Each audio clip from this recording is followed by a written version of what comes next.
J'inspire et j'expire. Et par l'inspire et l'expire, j'unis mon corps avec autre chose.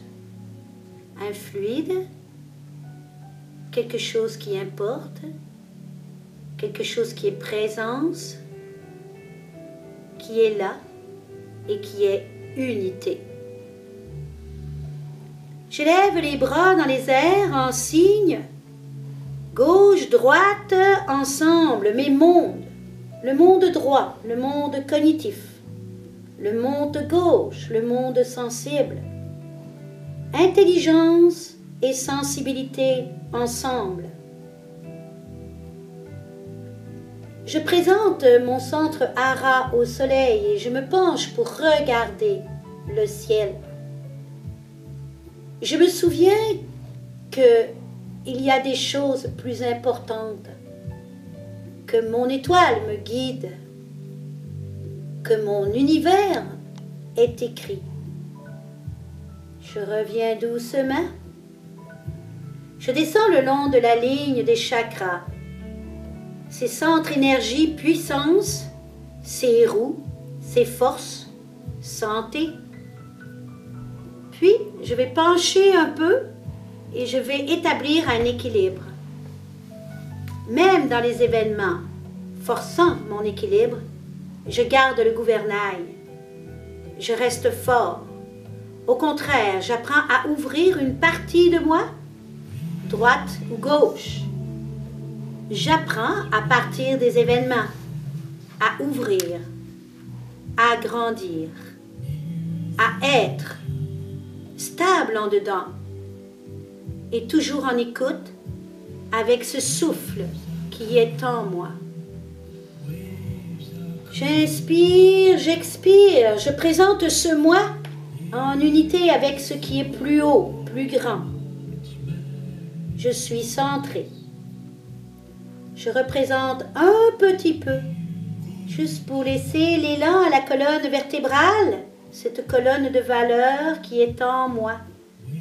Encore une fois, s'aligner comme un gouvernail, car les valeurs sont le gouvernail pour le yogi tout-puissant. J'entoure mes jambes dans la chaise, car je veux que terre et ciel fassent un. Je suis avec, je suis ancré, je ne fuis pas, je vais et je marche avec.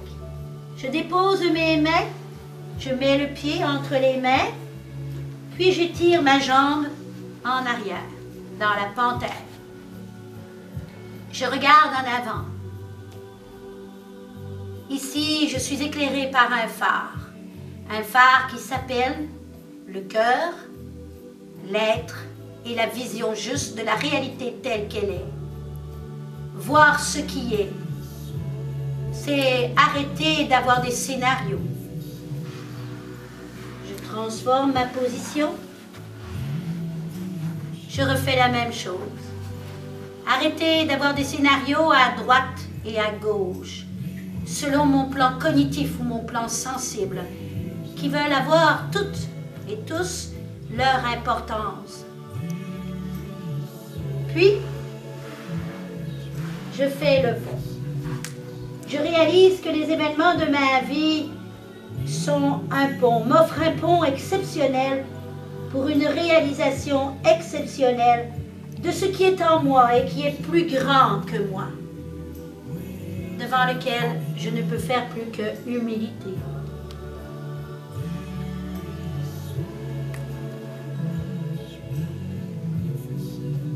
Dans cette attitude d'humilité qui n'implique pas d'arrêter sa fierté, je vais maintenant accentuer par le cobra ma souplesse.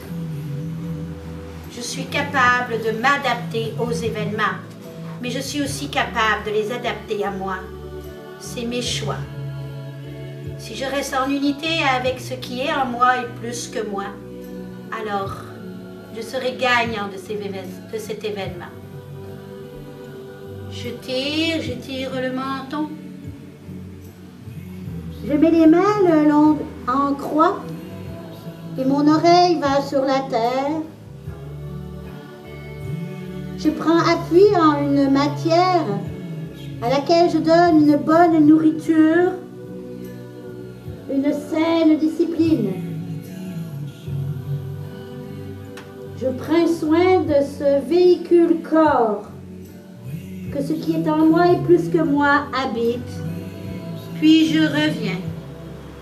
Je me dresse à nouveau. Je retourne dans mon humilité. Je salue ce qui est plus grand que moi. Ce mystère qui fait que la vie est la vie. Que tout se renouvelle sans cesse. Que cette vie est un passage entre naissance et mort. Un passage qui me permet de grandir, qui me permet d'être, qui me permet d'avancer dans la conscience de l'être, au niveau du cœur sensible, comme au niveau de l'intelligence cognitive. Alors je peux me dresser. Moi, ma matière, ma terre et ma conscience, je peux me dresser, me soulever, faire un de nouveau. Chaque événement devient de plus en plus facile au niveau de garder mon équilibre, mon gouvernail. Chaque événement m'amène à ouvrir davantage ces deux hémisphères de mon cerveau afin qu'ils travaillent ensemble au-delà de l'ego. Cela, je le désire pour mon bien-être, bien sûr, mais surtout pour le bien-être de tous les êtres. Om Shanti, Om Tat Sat, Om Guru Om. Namaste.